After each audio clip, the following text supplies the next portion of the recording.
Wednesday. We're about 20 minutes late. Better than a whole day like last week. But thank you so much for joining us here. It's back to football this week. Ravori Sports Podcast. Like and subscribe to all of our social media content.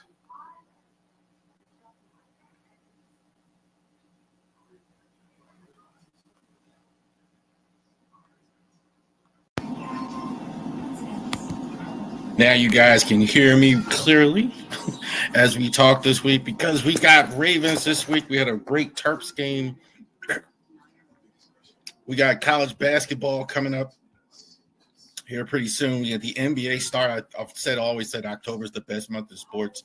You got NHL starting, NBA starting. We got the World Series going on right at this second. NFL is still going on in midseason form. College football here still going on. We're going to talk a little bit of high school football here. City Poly game coming up. Army, Navy. Both of those games are near and dear to my heart for obvious reasons. Went to Baltimore City College, was third in the Army. So talk a little bit about those things as well. NBA on NBC is back. Michael Jordan was actually on the broadcast for 3 minutes last night with Mike Tirico. So good stuff that's going on right now. So let's go ahead and get this going. Ravori Sports .company.site. That's our flagship. Definitely you can get Ravens jerseys, hats, jerseys. We also have links with Fanatics. So definitely to check us out. Go on our website or on our social media pages. Click on the link that's there, and you could go ahead and we can get Ravens hats and jerseys, Orioles, Terps. Look when the games are going on. Little clue there. So when the Orioles are going on or the Ravens or the Terps going on, you might see those links live during the game. So just keep that in mind as well. Also to Genesis Notary Services /Facebook.com. Definitely you can book a session. You could go to Google. So definitely go to Genesis Notary Services, Winchester, Virginia. I saw I was the most Googled notary in Winchester for whatever that's worth. So definitely thank you for that. All of you out there, and definitely check us out if you need a wedding officiant, you need field inspection, you need all these services. We have them at Genesis Notary Services as well. Also, too, we have Harris Legal Shield. So definitely check that out for all of you business owners, especially need to collect money or whatever. There is some really rough stuff going on right here in the real world. So my heart goes out to a lot of people, a lot of the government workers that are out working and not working right now. A lot of people. So my heart goes out to you. I won't go any further than that, but it's a rough time. So definitely if you need legal assistance, whatever, and you need a really good cost of legal services or a really good service for you. So definitely check that out. Genesis Notaries, Harris Legal Shield. Definitely go to our Facebook page and get that taken care of. So we had a bye last week, but now we're back to business this week. Down in M&T Bank Stadium, as they call it. I've never been a big fan of M&T Bank, by the way, in general. I had a account that obviously a Ravens fan, hey, we're going to get a Ravens account and all that. And they go in there and you get a card or a Ravens card and all that stuff. A long time ago. Maybe things have changed. I was never that big of a fan of M&T Bank. But the stadium is going to held the game here, all the Ravens game downtown M&T Bank Stadium. And we are going to go ahead and get that squared away. Because the Ravens, we're going to have two of the good quarterbacks, first-round picks in this game.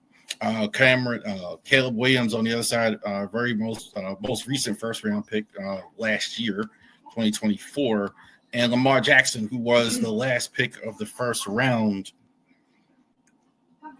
Lamar, who was the last pick of the first round, I think it was 2018. Yeah, 2018. So 4-2 Bears. So the Bears are really rolling as of late.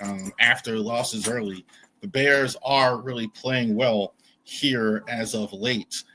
Very important game for them. They need to keep pace with the Packers and the Lions, who are really good here at the start. Caleb, that's not spelled right. Caleb Williams, 1351, as far as yards, 9 TDs, 3 interceptions. Caleb's been really good. I think Caleb has all the talent in the world. I don't understand people that really don't like Caleb in terms of the talent that he has. I just personally don't get it. I think he's got all the talent in the world. I think the question with him, he's one of these few people in life that's so talented that he needs to. He's a stallion that needs to be gelded in a weird way. He can't. You're at the highest level now, so you can't just do what you want to do whenever you want to do it. You can't just throw with the wrong foot. You got to be set in your stance. You got to be. Guys are closer to the level of you, so he's got to be more disciplined. Ben Johnson, who looks like the meanest man in the world in general, but man, he's playing with more discipline. You can see that, and the results are showing as well. DeAndre Swift looks like he's looking better behind a better Bears line as well. So Swift, 89 carries, 419, 3 TDs, good start. That's well on your way to a 1,000-yard season so far as well. He's not bad. I don't think he's an elite back. I wouldn't put him in the top 2 or 3 with Saquon Barkley. I mean, I want to say Derek Barry, Saquon Barkley, sorry, but certainly Christian McCaffrey and all that. I wouldn't put him in that category. But you have a DeAndre Swift. He's a good, solid offensive player. Good, solid in between the tackles. Speed is right. I'd like to see him a little bit tougher. I think when he doesn't get those big runs, he could go out of games and he's ineffective. But I think he's got great speed, obviously. So as well. Rome Odunze. So here's a guy that last year a lot of Bears were questioning the pick because he got picked Malik Neighbors in the same draft. And Odunze's been their number 1 receiver here so far. A little bit better as far as stats as DJ Moore. As well, former Terp, by the way, DJ Moore, as well. So DJ Moore is at 22 receptions and 258 yards and 1 TD, and you see it on the screen: 22 receptions, 328 yards, and 5 TDs for Rome Odunze. So I think he's been good in the red area as well. That's kind of the one thing I would say with DJ Moore. Like, he's probably, I think, better in the red area as well. When you get down near the goal line, I think this seems to be where he's looking to throw Caleb Williams as well. Defense is an issue in Chicago. Termaine Edmonds has been getting a lot of tackles. Just because always you see a guy getting a lot of tackles, it's not reflective of the player, but sometimes it's reflective of bad defense at times. If you see a safety with a lot of tackles, I mean, that doesn't mean you're uber effective.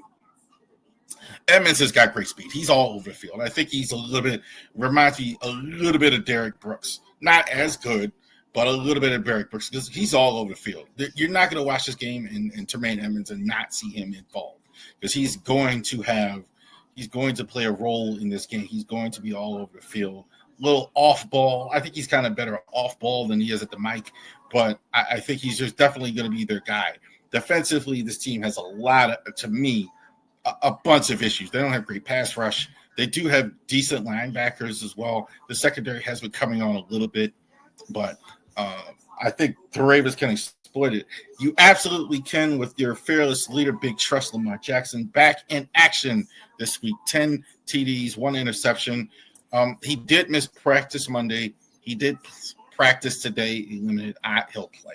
I think he'll play. I think like they were just being cautious, whatever. Hamstring, you got to be careful too. Hamstring, you don't want to. It's not that hard if you go too quick to re-aggravate it. It's been about 24 days since he's been on a practice or game field as well. So it's been about he's had a little while to heal this. And so just being cautious, you don't want to do too much. I think by Friday I'm almost positive for Thursday's practice he'll be limited again. And then by Friday, they're going to ramp him up and actually have him actually in a full practice and test it out, see where they are. Derrick Henry, I thought was good last week in a loss. I think this was the first time, and the last time they played, I thought this was the first time he actually got 20 carries and actually didn't win the game. So that's a tell.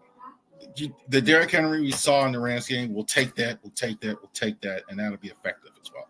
Plus, you are going to have Lamar Jackson back in the game, so you are going to be able to throw the ball. You are going to have options down the field. Zay Flowers probably had his worst game as a pro. Still definitely your number one receiver, 34, 423, and 1 TD. Just too many fumbles in that last game. 2 fumbles. Zay Flowers is a guy who never fumbles the football. We've seen in his 3 seasons.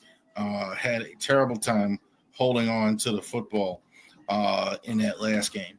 So not too worried about Zay Flowers as a whole. Some days you have days like that as well. Also, too, what helps Zay Flowers is having Lamar Jackson back under center. Kyle Hamilton is back.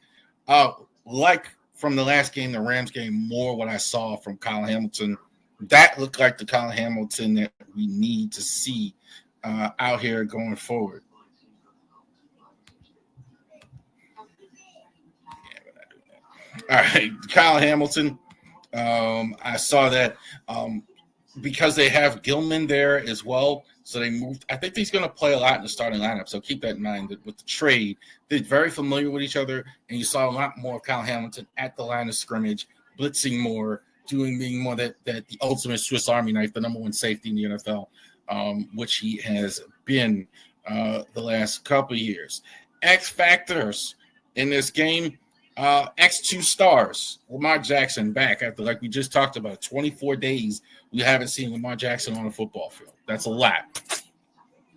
I predict there's going to be some rust in the first quarter. It just is going to be because he hasn't played in so long. So there is going to be some rust, I think, for him in the first quarter. That's just the way that's going to go. I think he'll be fine. The Bears defense, I don't think, is very good, and he should do well in this game. Roquan Smith on defense. So what are we going to get from Roquan?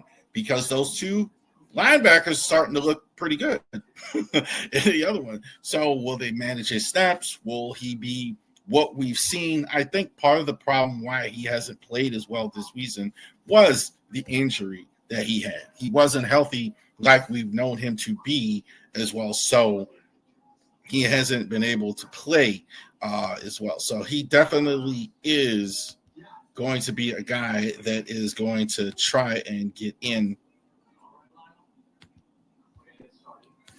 Look more like the all-pro that we have been seeing all these years. He's going to look like more like the guy that we're used to all these years with Roquan Smith, the all-pro. I got to tell you, there's a lot of people, even with the Steelers lead in the division, especially with the way the Bengals look, that still believe that the Ravens can win the division at 1-5, and even with the Steelers at 4-2. Let me tell you, you lose this game to the Bears, you can stop believing. You better start selling off players. You better start. This absolutely is a must-win for the Ravens. No other way around it. No way you go out and it's a 1-6 team getting the playoffs. It's time to start trading away Andrews. After this, time to start looking for a home for Keaton Mitchell. Time to start doing a lot of things. This is it. This is a playoff game this week. So you're going to have to win this week against the Bears to actually do anything going forward. There you go. Back to football this week. NFL action is ready, and we are all ready for the NFL.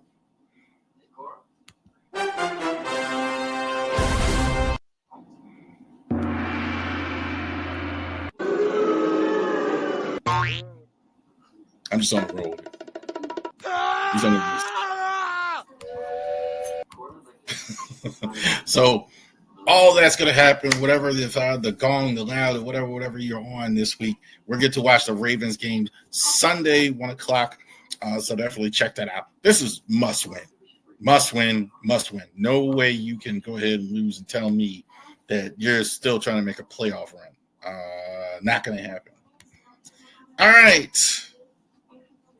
So let's go over this as well. Big Five.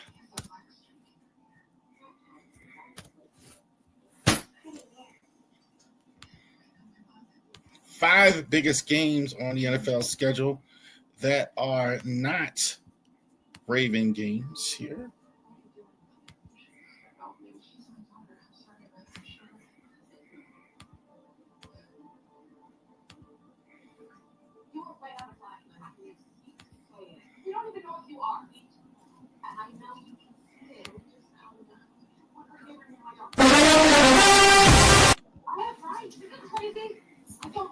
All right, 5 biggest games on the schedule that are not Ravens games. Let's go over the 5 biggest games last week as well. One of the best rivalries of the NFL history, the Cowboys and the Commanders. Cowboys didn't take any prisoners in this game, 44-12. Concerned about Jaden Daniels if you're Washington. Hurt again, going to be out. Mariota as well. They did have that good win over the Chargers, but that's really all they've done good the last few weeks. So, bit of a concern for them. Colts and the Chargers. I would say after this week, if I'm going to buy the Colts, I'm a buyer. Colts look good. That game was not competitive against the Chargers had it not been for Justin Herbert being there. That would have been worse than what it looked. And the score, I don't think, was even reflective of what had actually happened. So good stuff from the Colts. Really impressed. Their offense looks good. Regardless, Tyler Warren really looks like a player. There's no question about it. As well, somebody else looks like a player is Sam Darnold. I think like this was one of the biggest mistakes like we've seen them letting him go. I mean, they really should have considered franchising him, keeping him as well, because the Seahawks look really good with Darnold under center. Darnold, I don't think it's crazy to have him dark horse, the man that sees ghosts at one point in his career is a dark horse MVP. He's got 12 touchdowns to 4 interceptions. He's been really good. Jags, just not consistent enough. Just not consistent enough. You got to be. Lawrence is just. This is kind of what we're saying. Like every week, it's week to week is different. That mistake was left in the Vikings. Vikings, they just don't have a quarterback. They have good stuff there, but they just don't have a quarterback.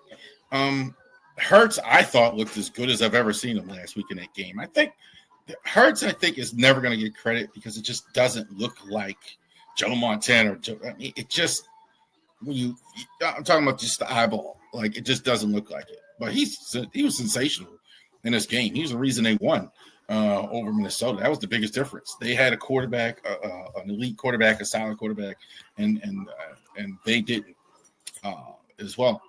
And the Lions and the Bucks. Lions back on track, I thought, in this game.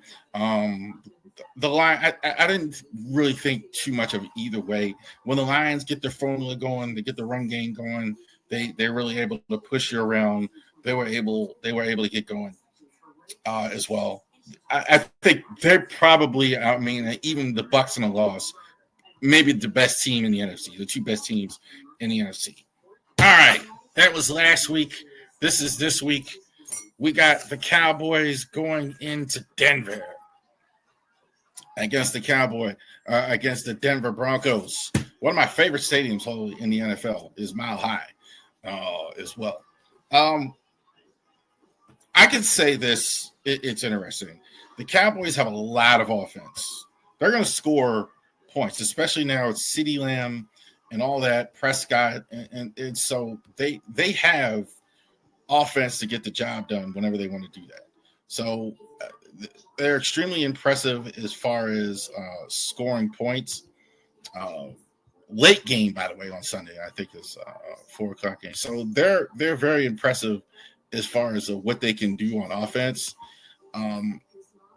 Denver, I think, is really going on defense. I think it was a little bit of a slow start for them, but I thought it was interesting how they've actually come back around now. It looks like they're getting back to what we saw last year as well. Cowboys, I think, can only win when they score a lot of points, though, as well. Bo Nix, I will say this. Bo Nix, I think, is not good for 4 quarters, but he's good in the fourth quarter, right? You look at his stats late in games, and he's exactly what you need. So I think that's the thing. Again, talked about these second-year quarterbacks: Caleb Williams, Jane Daniels, Drake May, Bo Nix, Penix. We're getting good news out of a lot of them here. The last couple of weeks, I wasn't sure. But Bo Nix, I don't know if he's ever going to be an elite quarterback. He might be, but certainly he's good late games. That's a good quality to have. I like Denver at home. Never bad to take Denver and Denver. Two teams who need a win are good teams, but are really scuffling lately as well. I don't know if J.J. McCarthy is going to play in this game or not. I don't know if they have a quarterback. I don't know if either one of these guys is any good, honestly. Wentz, I think, had 2 picks last week. That's why he's still on the bench all these years. Like he's inconsistent as well. So Wentz, I think, he still might be better than McCarthy because I don't know if McCarthy's an NFL quarterback. The Chargers have a lot of problems, banged up as well. I think with Justin Herbert, will that be enough? Yes, I think it'll be enough against the Chargers, against the Vikings as well. The Vikings, I mean, are good. They have good players on their team. But they're just not going to score enough points with that quarterback. I think they're going to be game, but I think the Chargers do have some issues as far as winning the division. Denver and Kansas City in that division are really good, but I think they win this game over the Chargers. Some people are concerned about the Bills, the way they've looked. This is a little hyperbolic. I think like their offense is certified and bona fide for sure, because Josh Allen is still there. Their run game is still decent. Offensive line is not as good as maybe as hoped, but it's still decent enough. I'm not, wide receivers. I never thought they had great receivers, but they're going to score points as well. Defensively, their secondary is an issue as well. I don't think Carolina beats them because for sure we know Carolina is not going to have Bryce Young in this game. So Carolina.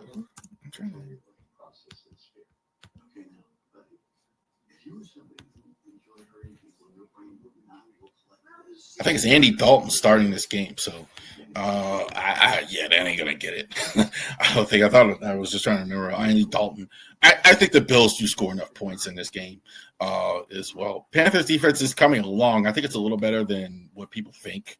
A lot of people think that their defense is bad. They have Derek Brown there. They have some players, J.C. Horn, but I think the Bills kind of get right here against a Panthers team who is, I think, hanging tough. I think they're 3-3 and they're hanging tough.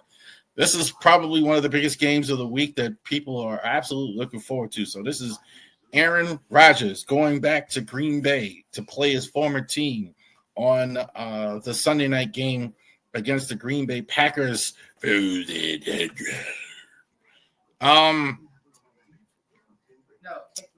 think these two teams are total opposites. You got a Steelers, who I think are the most – I don't know. I don't have the stat in front of me if this is true, but they're the most veteran-laden team in the league.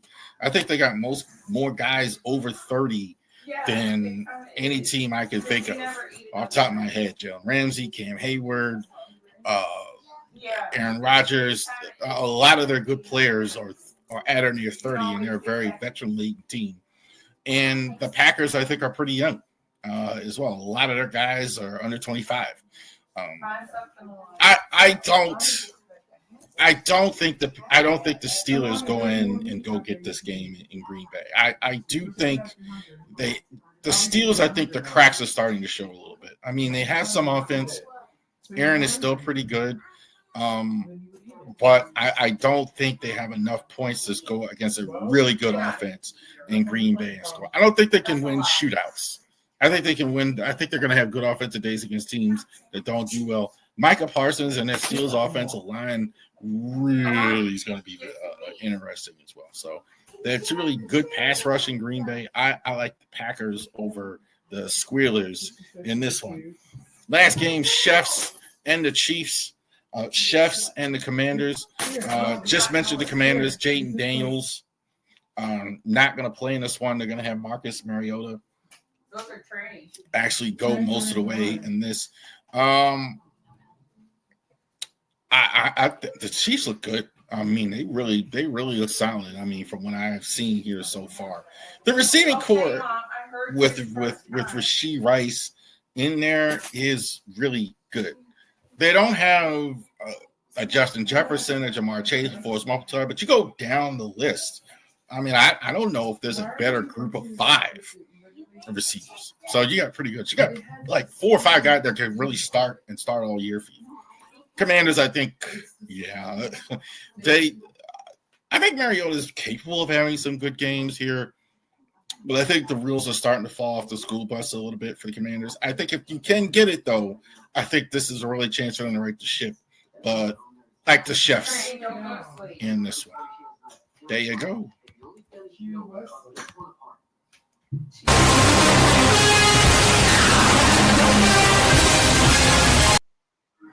All right, big 5 biggest games on the schedule that are not Ravens games. So go ahead and enjoy all the games this weekend as well. So the Terps have a week off. They're going to have a game against the Hoosiers. You said a number 2 ranked Indiana team. We're not talking about basketball. We're talking about the Heisman candidate coming in. We'll talk about that. We'll certainly chop that one up. With such a highly ranked Hoosiers team coming in. But we got Maryland and UCLA come last week. 3 straight weeks we've had 3 really good, for me, Maryland games to watch as well. But 3 straight weeks we've lost. So the Terps lost to UCLA last week. Again, you could have won the game had it not been for some miscues as well in this one. I gotta say, like, they're not helping their young quarterback. The concern at the beginning of the year is you're going to get this freshman quarterback, fresh out of Archbishop Spalding, just right, literally at the prom, usually a few months ago. He's going to come in, and you're going to have to. He has been carrying them. I see too many drop passes, too many guys not catching the foot, too many guys, too many times off sides, too much not in the run game. Like, the opposite is true. You got vets out there. You got to help your quarterback. You got to help your quarterback. Not that he didn't do any. Not that he never does anything wrong with him. But, like, come on, guys. I mean, you got to do more to help. I mean, you're getting a gift here with a talented young guy. 48 passes is just too much as well.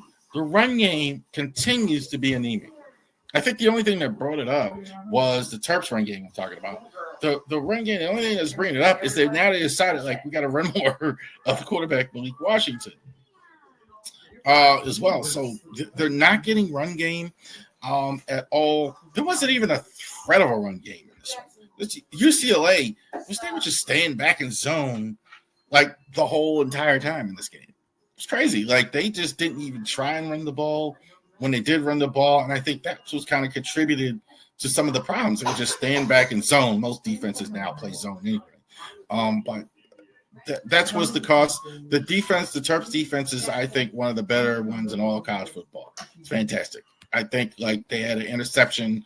They had an interception for a touchdown in this one. They had a couple sacks. They got a little too fired up. Trey Riddick, linebacker, got thrown out. But, yeah, man, I think you just got to get some fundamentals on offense. Mike Loxley's job status, we'll see. I don't think he survives a bad – you keep losing here, and I figure, like, in this next game, I said you're playing a really good team. I don't know. It'll be interesting to see how that goes. But Terps 4-3 now. They're not going to play this week. November 1st is the next Terps game where they're going to go against the Indiana Hoosiers. And we're definitely going to chop that one up as well. A lot going on that week. I'm going to have to do a little bit more of an expanded show because there's a lot coming up here. We got the City Poly game, all this other stuff that's going on. So we're going to talk about all that. So we may have to dance a little longer. The NBA is back. So the NBA started last night. We got the NBA on NBC that was back. Mike Tirico on the first game with Jamal Crawford and the legendary Reggie Miller. Reggie, one of my favorite players of all time, even though he wasn't a Laker. So Reggie was fantastic as well. He's been actually broadcast 18 years. I couldn't believe it when he said it. Yeah. So first game, Houston against the Oklahoma City Thunder, obviously the World Championships. NBA has long done this. So the first night, even though they don't announce it like the NFL does, the first night is the team that wins the championships in their home building, where they go ahead and they pass out the rings, which they did before the game as well. They didn't have Aaron Wiggins in this game as well, but I thought this was a really close game to the end. So OKC goes ahead and wins a close game. They didn't look as good as they did a lot of last year. So maybe it was his first game. Houston's really good. Obviously, after the one game, we don't know the story of the whole season. If Houston's going to be really good as well. Going to have Durant there. I'm not as big of Durant guy as other people are. I think Durant is a scoring machine. I don't think he's a leader per se in terms of he's going to get you a lot of points, but I'm not as excited about it. I do think Houston's going to be there. They're very well coached as well, but they could have had that game last night, but that was a little bit too much. Kevin Durant in that game. A little bit too much SGA in that one, and they were actually to go get it. Second game, the Lakers and the Warriors. Look, as much of a Lakers fan as I've always been, and I'm really excited about the Luka Doncic era as well. Stop with the Lakers and the Warriors from the networks. Steph Curry is 38 years old. He's a great player. They're not going to win the title. They're too old. I think the Warriors are not going to win the title. They're too old. This is going to sound crazy to some of you, but I think getting rid of Jordan Poole was a mistake. That sounds crazy. And so it's like, what is he? But I think the problem is Poole, and they're doing kind of the same thing with Jonathan Kuminga, taking minutes away from him with the plays, and Curry and Draymond, and now they brought in Jimmy Butler. See, they don't mind Jimmy Butler because Jimmy Butler's a vet, same age, so he's going to just blend. He's not going to take minutes away. But I think that's the problem, and they've gotten older. So I don't think they do much. Lakers, I think, are a better team. I think, believe it or not, they still need LeBron in there as well. Is because Luka's just going to get you 50 points and you're not going to win games if you don't have LeBron in there. So I do think they need LeBron. LeBron, I think, is going to be a couple weeks away. There's no reason to rush LeBron. I do believe I'd be surprised if LeBron played past this year. I think it's about it for him. I don't think he wants to be a guy. I don't think he wants to just be a guy on a team. Some guys can do that. Like Vince Carter did that for the last 5 years. He played till he was 42. I don't think LeBron really wants to do that. I think he's having, again, a hard time accepting that he's not going to be the main guy. But this isn't his team. I think some guys just can't do that. So I think like that. So Warriors did win last night as well. Jordan. A lot of people are talking about Michael Jordan as a special contributor. Jordan was on for 3 minutes talking to Mike Tirico. That was about what I expected. Jordan is not a guy that as great as Michael Jordan is, as great an athlete as Michael Jordan is. Jordan is not someone that this dynamic media guy or just dynamic personality. He doesn't like talking to people. He doesn't like people in general. He's kind of just sitting in his house, in his massive house, and he's going to talk about what he wants to talk about, and that's all you're going to see from Michael as well. But I think the NBC. I think having the NBA on NBC, the presentation was fantastic. I think as well. So definitely check that out. NBA season is starting. Keep in mind, no longer TNT, Amazon. It was weird tonight before I came on, seeing the inside the NBA guys, Barkley and all that on ESPN. So you're gonna have a lot more games to watch too. So that'll be interesting as well. All right. World Series is going on right now, and I'll take a look at the score. I'd like to have gotten started like before the game started.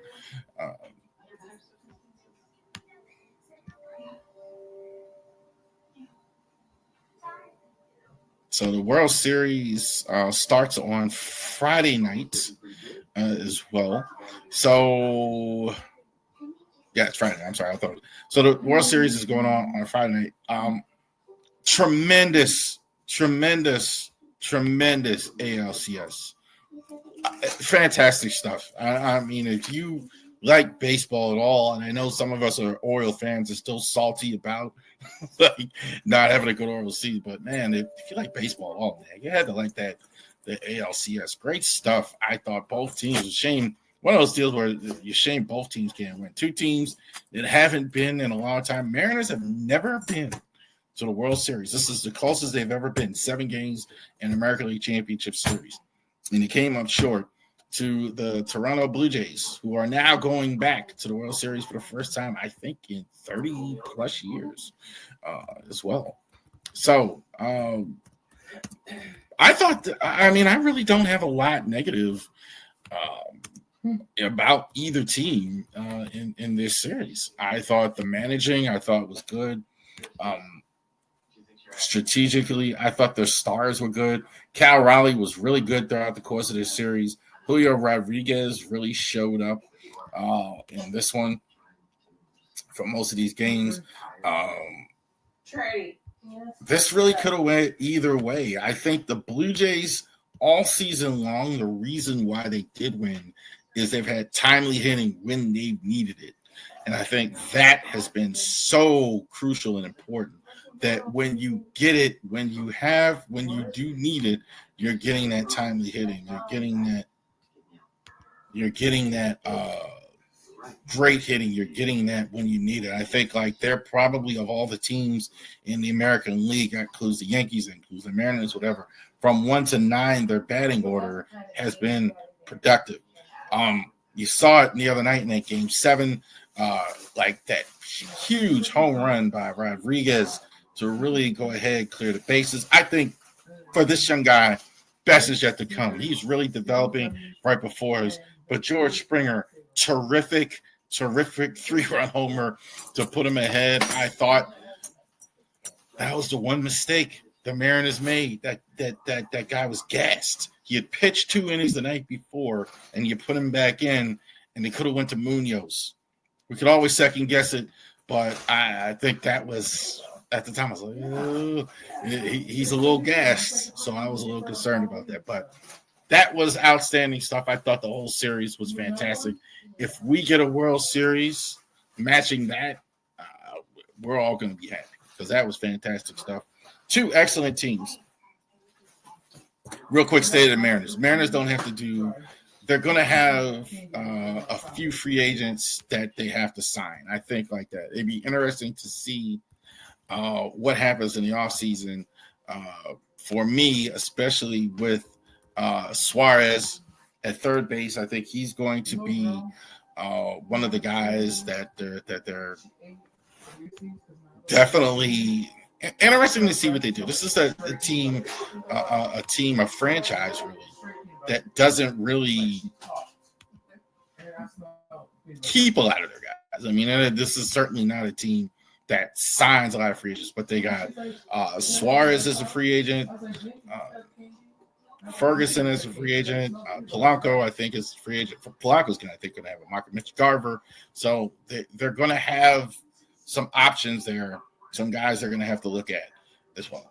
So Blue Jays go on. They're going to play the Dodgers, U.S. versus Canada in the World Series. Let's talk about the Dodgers in this series. This was all Dodgers in this one. This was the glass slipper kind of fell off Cinderella when we talk about the Brewers as well. Because the Dodgers, this was a good old fashioned butt kicking in every sense. Dodgers won it from start to finish. I got to tell you what, you talk about how good of a series that last series was when you talk about the Mariners and the Blue Jays. that performance in Game 4 is by that performance in Game 4. I'm sorry, by Shohei Ohtani was fantastic. Obviously, I don't. There was a conversation on Twitter, while I was watching the game.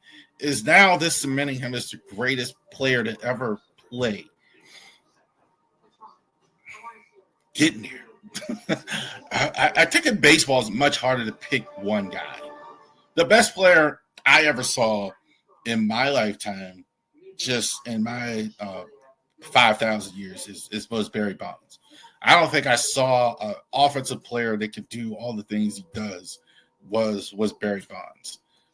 Ken Griffey came pretty close.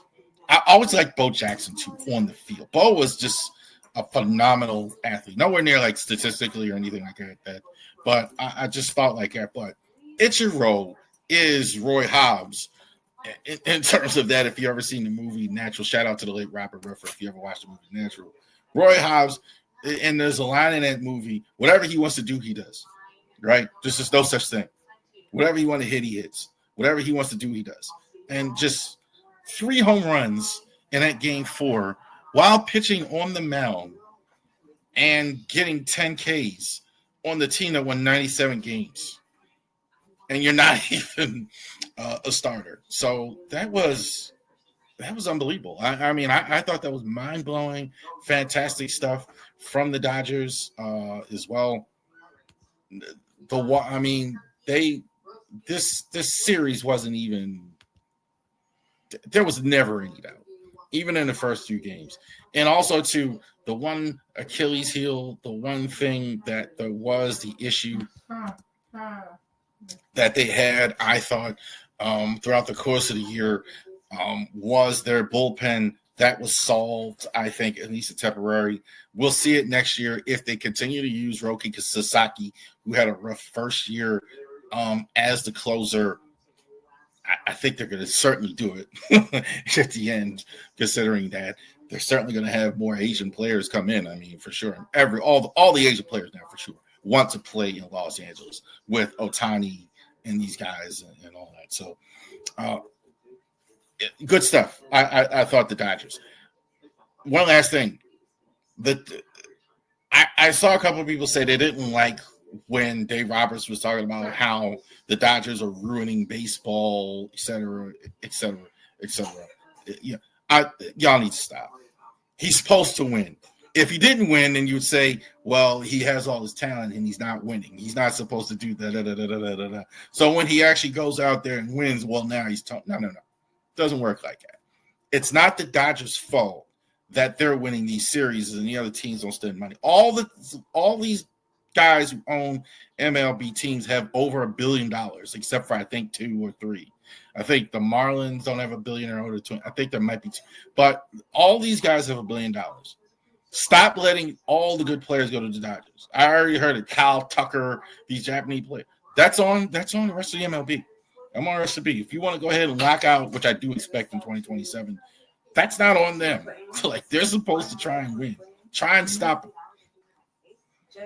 Y'all got money, like, for the most part. There are a couple teams maybe not, but that's not on them. All right.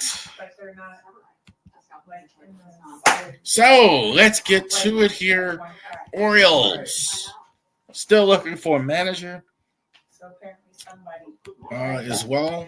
So apparently a couple of names, just real quick before we get to the awards. Albert Pujols is apparently in consideration for the Orioles. I think I did the survey on the Ravori Sports Twitter page. It was about half and half. You guys were kind of, some were for it, some were against it. He's a player, obviously, where I believe no managerial experience. However, he's not just some player, right? He's a guy who is the greatest player, I think. You want to talk about some of the great players we just talked about, Bonds, etc., Pujols. So, interesting to see. Scott Service's name has been around the Dodgers. The Giants just hired a college manager, manager at the University of Tennessee. I don't ever remember that, where a major league team hires a big-time college coach to go ahead and become the manager there. So some names still out there. Schumacher's off the board. We'll see how that goes with the manager. So the Orioles still searching for a manager here. I don't think the league now, like, you better do it before Thursday, because I think during the World Series, I'm not sure they're even allowed to do that, or if they do, it won't be announced until after the World Series. I don't think. So we'll see about that. Awards 2025. So Orioles have their awards and we have ours. What happened like the year of 2025? Obviously a little disappointing on the field, but we just had some performers. We just want to take a look at who performed on field and who Ravori Sports, how I would give awards to. I was just handing out all the awards in 2025 as we go into 2026 as well. Tell them, Weave.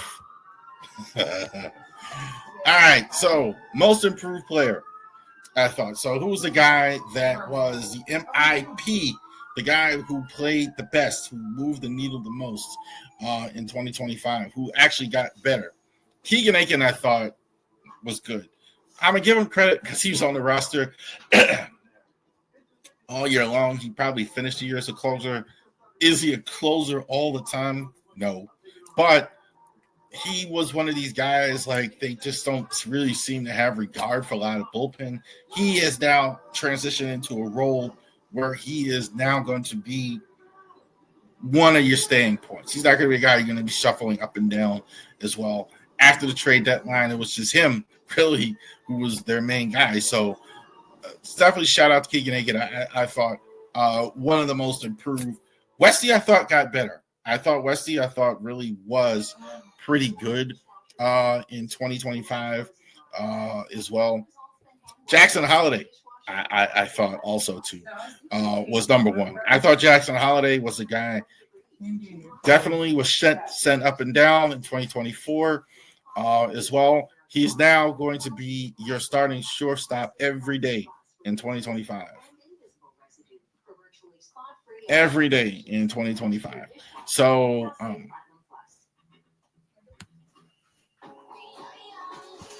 okay, thank you. All right, sir. All right. So every day in 2025. This is going to be his spot going forward in 2026 for sure. He's going to lead off for the idea is that Jackson Holiday is going to lead off every day for years to come. Jackson Holiday, I thought, was the most improved Oriole 2025. Who is the best in the minor leagues? Number 3 is maybe the most fascinating. I think Nate George, I thought, moved up several levels. That's the thing. When an organization where it's hard to move in minor league baseball, believe it or not, some guys stay at single A, some guys stay at a level like this. He moved up, and he was good at all the levels. So here's a guy who definitely could be in Triple A. I thought he was fantastic on the field as well. Force multiplier in Delmarva, force multiplier at all the levels he was at. George, I think, I don't know if he's going to be top 100 minor league player, but certainly has that. But the 2 top ones, obviously, Dylan Beavers. I think it's about time people stop sleeping on Dylan Beavers. He's pretty good. I thought his instincts for hitting the baseball are fantastic. Some guys have something that you just can't teach. He's got good bat speed, but he's got great instincts. I think he's a little understated defensively too. I don't know what people want in the outfield sometimes. I think like some people were complaining about Cowser in the outfield when I thought he was pretty good. And I thought it was the same with Beavers as well. A little green, I think, if anything. That's kind of what I saw. He didn't always have great instinct or great always in the outfield. I think he was a little green, but I thought he was great. The bat was fantastic. I thought the bat is definitely great as well. So, again, here's a guy who kind of had to fight his way through. Not a first-round pick, had to, so good for him. But Sam Basayo, I thought, this is your catcher of the future. Gave him a large extension. Not as good as Beavers at the major league level at the end of the season. He was fantastic in the minors. Over 20 home runs. Definitely the ability to play first, DH. I don't know what I think of him as a catcher yet. I'm still. I have differing opinions, and I'm kind of not sure when I see him. Like it seems like he, I need to see a little bit more of him as a catcher. I'm not impressed or unimpressed as a catcher. I think that matters at that position, especially that you have as a catcher. How good are you behind the plate? But I got no problem with him as a catcher as well. Esteban Mejia, number 3.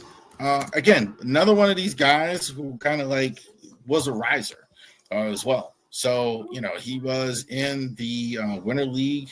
I keep wanting to say Winter League, but he was in Florida, started out the year, had some good stats in Florida, really started impressing people. You started reading more and more about Mejia as well. And now he is for sure. There's an argument to be made. He's the best pitching prospect in the minor league. He's definitely a top 10 prospect in the system. We'll go over that as well. The top 10 in the Orioles system. But I do believe, I think he was definitely top 3 as well as far as his season being a prospect as well. So he was really good.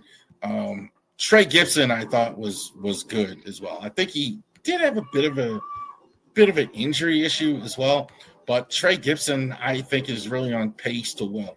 They're definitely going to. There's a universe where they look at him as a 5th starter in 2026.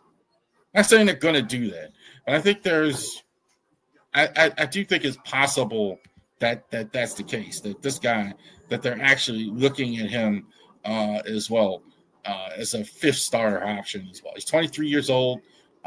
I thought he's been pretty good as well.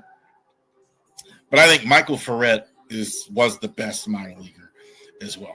So this is an area where the Orioles don't have a lot of depth. This is an area where we're a little bereft, I think, relatively speaking. But these guys will definitely give you hope. So these guys will definitely, 2026 are guys to keep an eye on.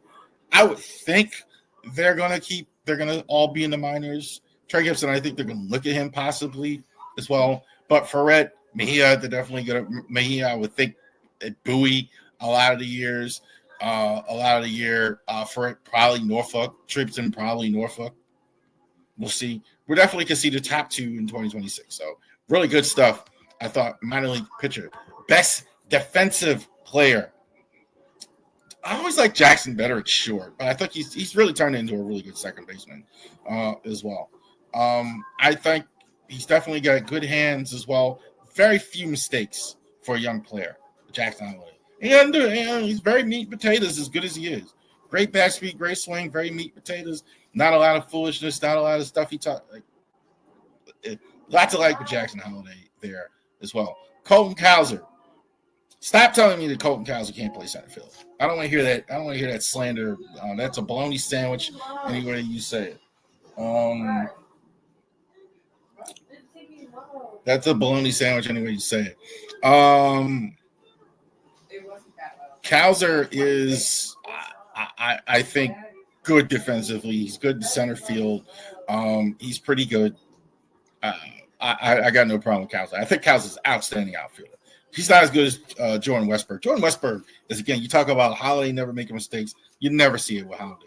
Westberg. The thing I like about Westberg, I think he's better at all 3 positions. I think if he had to be an everyday shortstop for any period, the only flaw I think that Westberg has, I think he can't stay healthy. I think he's got to stay healthy for 150 plus games. He's going to progress as a major leaguer. Rookie of the year as well.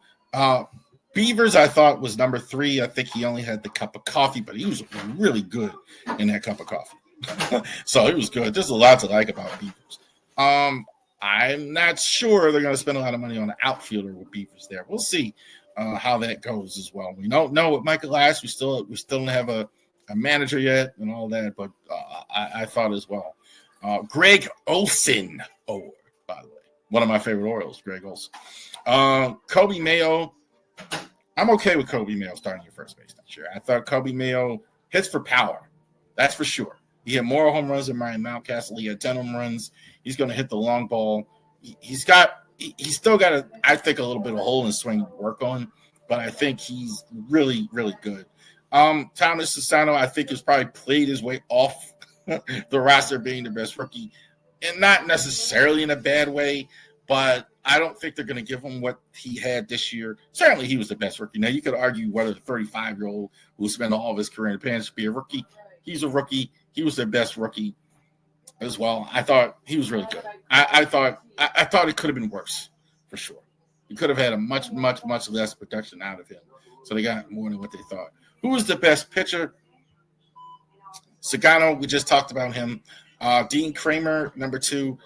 Dean Kramer's a workhorse. He's not a stud. He's not an ace. He's not any of those things. He's going to give you innings. So managers, organizations have to have a guy like that, value a guy like that. So I think that's important. But Trevor Rogers was fantastic. No question about it. Jim Palmer Award. Like, I think the only start, where he had any trouble was his last start. I did kind of notice he was tiring a little bit at the end, but that was it. But nothing but great stuff from Rogers. Guys couldn't catch up to him, ahead of him the whole time. Rogers was fantastic all year. My most valuable Oriole, Gunnar Henderson. We haven't talked about Gunnar, have we? As well. Gunnar, I don't think was as good last year, obviously. He didn't he's got to be more productive. I think his batting average was solid. I think that's why some people that did say he was good said that, because he was hit about 280. I think it was like 270, something like that. So, I mean, he can hit. He didn't really, to me, I didn't see a lot of thunder with him as well. The organization gave Trevor Rogers the most valuable Oriole, the media. I'm going to give it to Jackson Holiday. I thought Jackson Holiday was I thought he was their linchpin on in every phase as well. I thought the batting average dipped a little bit. I thought he slumped a little bit at the end. But I think had it not been for that, he definitely would have won most valuable Oriole. I'm giving him most valuable Oriole over Rogers. In all due respect to Rogers, but the whole season, I thought it was Jackson Holiday. There you go.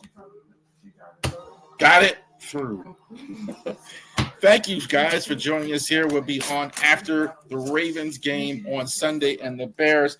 Definitely check us out on all of our social media platforms. You out there watching right now, that video, Ravori Sports Podcast, tell your friend, tell your sister, tell your dad, tell anybody you know. Go ahead and subscribe to the Ravori Sports Podcast. We're here, Ravens and Orioles content as well. We will be here. Thank you guys for joining us. Enjoy the rest of your day.